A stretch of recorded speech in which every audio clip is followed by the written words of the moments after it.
Hello दोस्तों, स्वागत है आप सभी का साइंस फाइटर क्लासेस के इस डिजिटल लर्निंग प्लेटफॉर्म पर। दोस्तों, आज की इस क्लास के माध्यम से हम दिल्ली पुलिस के लिए एक बेहतरीन सीरीज़ स्टार्ट करने वाले हैं, जिसके अंतर्गत हम जनरल साइंस को टॉपिक वाइज पढ़ेंगे। और ध्यान रहे, इस सीरीज़ के अंतर्गत हम थ्योरी प्लस एमसीक्यू साथ साथ पढ़ने वाले हैं। तो मेरे प्यारे मित्रों, आपको अच्छे से अपने टॉपिक क्लियर करने हैं, तो चलिए स्टार्ट करते हैं। आज हम पढ़ने वाले हैं जीव विज्ञान का परिचय, जो आप अपनी स्क्रीन पर देख पा रहे हो। जीव विज्ञान, जिसका अर्थ होता है बायोलॉजी। देखिए, बायोलॉजी वर्ड जो है, बायोलॉजी शब्द जो है वो किससे मिलकर बना है? Bio plus logy. यहाँ पे बायो का अर्थ होता है जैव या फिर जीव, जबकि लॉजी का मतलब होता है अध्ययन। इस प्रकार से यदि हम दोनों को साथ साथ मिलाकर देखें तो क्या बनता है? जीवों का अध्ययन। इस प्रकार से मैं ये कह सकता हूँ कि विज्ञान की वो शाखा जिसके अंतर्गत जीवों का अध्ययन किया जाता है, वो क्या कहलाती है? जीव विज्ञान कहलाती है। इस प्रकार से आप परिभाषा यहाँ से नोट कर सकते हैं। Which branch of science in study of organisms it is called biology. विज्ञान की वो शाखा जिसके अंतर्गत जीवों का अध्ययन किया जाता है, क्या कहलाती है? जीव विज्ञान कहलाती है। अब देखिए, जीव जो है वो जीवित भी हो सकता है और मृत भी हो सकता है, या मैं ये कह सकता हूँ कि लिविंग और नॉन लिविंग सभी प्रकार के जीवों का जो अध्ययन है विज्ञान की जिस शाखा के अंतर्गत किया जाता है, वो क्या कहलाती है? बायोलॉजी कहलाती है। आगे हम बात करें जीव विज्ञान शब्द की, तो देखिए, जीव विज्ञान शब्द जो है वो सबसे पहले किसके द्वारा दिया जाता है? तो आप नोट कर सकते हैं, लेमार्क, और दूसरा वैज्ञानिक है ट्रेवीरेनस। लेमार्क और ट्रेवीरेनस के द्वारा ये जीव विज्ञान शब्द का प्रयोग सबसे पहले किया जाता है। जबकि जीव विज्ञान का पिता, फादर ऑफ बायोलॉजी किसे कहा जाता है? अरस्तु, या फिर उसको हम कह सकते हैं एरिस्टोटल। एरिस्टोटल या अरस्तु को जीव विज्ञान का पिता कहा जाता है। आगे हम बात करें तो जीव विज्ञान की मुख्यतः दो शाखाएं होती हैं। आप साथ साथ यहाँ से नोट कर सकते हैं, जीव विज्ञान बायोलॉजी की कितनी शाखाएं होती हैं? दो शाखाएं होती हैं, जो आप अपनी स्क्रीन पर देख पा रहे हो। पहला है प्राणी विज्ञान, जिसको हम जूलॉजी कहते हैं। दूसरा है वनस्पति विज्ञान, जिसको हम बॉटनी कहते हैं। देखिए, प्राणी विज्ञान का मतलब क्या होता है? विज्ञान की वो शाखा जिसके अंतर्गत जंतुओं का अध्ययन किया जाता है। वेरी इंपॉर्टेंट, विज्ञान की जिस शाखा के अंतर्गत हम जंतुओं का अध्ययन करते हैं, वो शाखा क्या कहलाती है? प्राणी विज्ञान कहलाती है या फिर जूलॉजी कहलाती है। जबकि विज्ञान की वो शाखा जिसके अंतर्गत हम पेड़ पौधों का अध्ययन करते हैं या वनस्पति का अध्ययन करते हैं, वो शाखा क्या कहलाएगी? वनस्पति विज्ञान। इस प्रकार से आप नोट कर सकते हैं, पेड़ पौधों का अध्ययन। पेड़ पौधों का अध्ययन विज्ञान की जिस शाखा के अंतर्गत किया जाता है, वो शाखा कौन सी होगी? वनस्पति विज्ञान या फिर बॉटनी। इसके अलावा आप नोट कर सकते हैं, प्राणी विज्ञान का जनक किसे कहा जाता है? वेरी इंपॉर्टेंट, प्राणी विज्ञान का जनक भी किसे कहते हैं? अरस्तु को कहते हैं। देखिए, अरस्तु की एक बुक है, किताब है, वो आप यहाँ से नोट करें, आपके लिए एग्जाम की दृष्टि से काफ़ी इम्पोर्टेंट हो सकती है। अरस्तु के द्वारा कौन सी किताब लिखी गई? Historia animalia. हिस्टोरिया एनिमेलिया, ये किताब किसकी है? Historia animalia. आप यहाँ से नोट कर सकते हैं, हिस्टोरिया एनिमेलिया, जो कि अरस्तु की द्वारा लिखी गई है, एनिमेलिया। और याद रखें, इस किताब के अंदर, इस बुक के अंदर हिस्टोरिया एनिमेलिया में अरस्तु ने जंतुओं के बारे में विस्तृत रूप से जानकारी दी है, इसलिए इसे जंतु विज्ञान का पिता कहा जाता है। वेरी इंपॉर्टेंट, प्राणी विज्ञान या जूलॉजी का पिता किसे कहा जाता है? तो आप नोट कर सकते हैं, अरस्तु को। किसको कहा जाता है? अरस्तु को। इसी प्रकार वनस्पति विज्ञान का पिता किसे कहा जाता है? थियोफ्रेस्टस। आप साथ साथ नोट कर सकते हैं, वनस्पति विज्ञान का पिता किसे कहा जाता है? थियोफ्रेस्टस को कहा जाता है। और इनकी भी एक किताब है जो आपके एग्ज़ाम की दृष्टि से काफ़ी इम्पोर्टेंट आपके लिए हो सकती है, वो आप यहाँ से नोट कर सकते हैं, हिस्टोरिया प्लांटेरम। हिस्टोरिया प्लांटेरम ये किताब किसके द्वारा लिखी गई? थियोफ्रेस्टस के द्वारा। और इस किताब के अंतर्गत हिस्टोरिया प्लांटेरम के अंतर्गत थियोफ्रेस्टस ने पेड़ पौधों के बारे में विस्तृत रूप से जानकारी दी है, इसलिए थियोफ्रेस्टस को वनस्पति विज्ञान का पिता कहा जाता है। आगे हम पढ़ेंगे कोशिका के बारे में, सेल के बारे में। वो कोशिका जिससे सभी जीवों के शरीर का निर्माण होता है, कोशिका। तो देखिए कोशिका किसे कहा जाता है, कोशिका क्या होती है? कोशिका जीवों के शरीर की संरचनात्मक इकाई होती है, यानी मैं ये कह सकता हूँ कि जीवों के शरीर की जो संरचना होती है वो किसके कारण होती है? कोशिका की वजह से होती है। या फिर कोशिका जीवों के शरीर की क्रियात्मक या फिर कार्यात्मक इकाई होती है, यानी जीवों के शरीर में जितने भी कार्य होते हैं वो सभी कार्य कोशिका के द्वारा ही संपन्न किए जाते हैं। इस प्रकार से आप कह सकते हैं कि कोशिका जीवों के शरीर की संरचनात्मक और कार्यात्मक इकाई होती है। कोशिका से ही मिलकर क्या बनता है? शरीर बनता है। किस प्रकार से शरीर का निर्माण होता है? कोशिका जीवों के शरीर की सबसे छोटी इकाई होती है। याद रखें, सबसे छोटी इकाई, और यूनिट जो होती है, इकाई जो होती है, वो अपने आप में कंप्लीट होती है।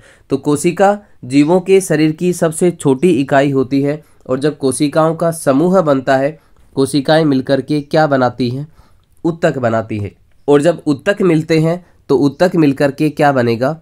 अंग बनेंगे, ऑर्गन्स बनेंगे। और जब अंग आपस में मिलते हैं तो क्या बनता है? सिस्टम बनता है, तंत्र बनता है। और तंत्र से मिलकर के क्या बनता है? शरीर बनता है। इस प्रकार से जीवों के शरीर का निर्माण होता है। आगे हम बात करें कोशिका की खोज की, तो कोशिका की खोज सबसे पहले किसके द्वारा की जाती है? रॉबर्ट हुक के द्वारा की जाती है। और याद रखें कब की जाती है? 1665 ईस्वी में की जाती है। लेकिन ये जो कोशिका प्लांट्स की कोर्क में खोजी गई रॉबर्ट हुक के द्वारा, ये एक नॉन लिविंग सेल थी, मृत कोशिका थी, जिसको पादप की कोर्क में खोजा गया। और जब रॉबर्ट हुक ने इस कोशिका को सूक्ष्मदर्शी से देखा तो उसको कैसी संरचनाएं दिखाई दी? मधुमक्खी के छाते के समान संरचनाएं उसको दिखाई दी। और इस संरचना को उन्होंने क्या कहा? सेलुला। वेरी इंपॉर्टेंट, क्या कहा? सेलुला कहा। किसने कहा? रॉबर्ट हुक ने। और इसी वर्ड से नाम बना है आपका सेल। सेलुला से ही क्या बना है? सेल बना है। इस प्रकार से मैं ये कह सकता हूँ कि कोशिका शब्द का प्रयोग सबसे पहले किसने किया था? रॉबर्ट हुक ने किया था। कौन से वर्ड का प्रयोग किया? सेलुला वर्ड का प्रयोग किया। और ये आगे चल करके इसी को क्या कहा गया? सेल कहा गया। इनकी एक किताब है, पुस्तक है, जो आप यहाँ से नोट कर सकते हैं, मायोग्राफिया। मायोग्राफिया पुस्तक जो है वो किसके द्वारा लिखी जाती है? रॉबर्ट हुक के द्वारा लिखी जाती है, जिसमें कोशिका से संबंधित संपूर्ण जानकारी मिलती है। आगे हम बात करें तो आप नोट कर सकते हैं, कोशिका का जो अध्ययन है वो क्या कहलाता है? साइटोलॉजी कहलाता है। अभी हमने देखा कि सबसे पहले कोशिका की खोज किसके द्वारा की जाती है? रॉबर्ट हुक के द्वारा की जाती है। लेकिन ये कोशिका कैसी थी? मृत कोशिका थी। तो जीवित कोशिका की खोज सबसे पहले किसके द्वारा की जाती है? एंटोनी वॉन ल्यूवेनहॉक के द्वारा। Very important. और कब की जाती है? 1674 से लेकर के 75, 1674 और 75 ईस्वी के बीच में की जाती है। किसके द्वारा की गई? एंटोनी वॉन ल्यूवेनहॉक के द्वारा। इसके अलावा आप नोट कर सकते हैं, सबसे पहले जीवाणु की खोज भी किसने की थी? ल्यूवेनहॉक ने की थी। किसकी खोज? जीवाणु की। इसलिए इसे जीवाणु विज्ञान का पिता भी कहा जाता है। जीवाणु विज्ञान का पिता किसे कहा जाता है? एंटोनी वॉन ल्यूवेनहॉक को। इसके अलावा हम बात करें सबसे छोटी कोशिका की, तो सबसे छोटी कोशिका किसकी होती है? माइकोप्लाज्मा नामक जीवाणु की, जिसको हम PPLO भी कहते हैं। इसके अलावा सबसे बड़ी कोशिका किसकी होती है? शुतुरमुर्ग के अंडे की। सबसे बड़ी कोशिका शुतुरमुर्ग के अंडे की। जबकि सबसे छोटी कोशिका किसकी होती है? माइकोप्लाज्मा, जो कि एक जीवाणु है। इसको हम क्या कहते हैं? PPLO भी कहते हैं। सबसे लंबी कोशिका की बात करें तो सबसे लंबी कोशिका किसकी होती है? तंत्रिका तंत्र या फिर न्यूरॉन। और तंत्रिका तंत्र का जो अध्ययन है वो क्या कहलाता है? न्यूरोलॉजी कहलाता है। यदि हम मानव शरीर की सबसे छोटी कोशिका की बात करें तो आप नोट कर सकते हैं, मानव शरीर की सबसे छोटी कोशिका कौन सी है? शुक्राणु की कोशिका। आगे हम बात करें कोशिका सिद्धांत की, तो देखिए कोशिका सिद्धांत क्या है और ये किसके द्वारा दिया जाता है, तो आप नोट कर सकते हैं। कोशिका सिद्धांत किसके द्वारा दिया गया? दो वैज्ञानिक स्लाइडेन और स्वान के द्वारा कोशिका सिद्धांत दिया गया। और कोशिका सिद्धांत की प्रमुख बातें क्या थी, आप नोट कर सकते हैं। प्रत्येक जीव का शरीर कोशिका से बना होता है, या तो जीव का शरीर एक कोशिका से बना होगा या फिर अनेक कोशिकाओं से बना होगा। यदि किसी जीव का शरीर एक कोशिका से बना होता है तो वो जीव एक कोशिकीय कहलाता है, और यदि किसी जीव का शरीर अनेक कोशिकाओं से बना होता है तो ऐसे जीव को क्या कहेंगे? बहुकोशिकीय जीव कहेंगे। ये सिद्धांत किसके द्वारा दिया गया? स्लाइडेन और स्वान के द्वारा। लेकिन स्लाइडेन और स्वान ने बताया कि प्रत्येक जीव का शरीर किसका बना होता है? कोशिका का बना होता है। इसलिए यहाँ पे कुछ अपवाद देखने को मिले, और वो अपवाद कौन से हैं आप नोट कर सकते हैं। वायरस और दूसरा आरबीसी, रेड ब्लड क्रब-सेल्स, ये कोशिका सिद्धांत के अपवाद होते हैं। और याद रखें, इस कोशिका सिद्धांत का समर्थन किसने किया, तो आप नोट कर सकते हैं। कोशिका सिद्धांत का समर्थन किसके द्वारा किया जाता है? रुडोल्फ विर्चोव के द्वारा। कोशिका सिद्धांत का समर्थन किसके द्वारा किया गया? रुडोल्फ विर्चोव के द्वारा किया गया। और इन्होंने लैटिन भाषा में ये लिखा, आप नोट कर सकते हैं। लैटिन भाषा में क्या लिखा रुडोल्फ विर्चोव ने? ओमनिस सेलुला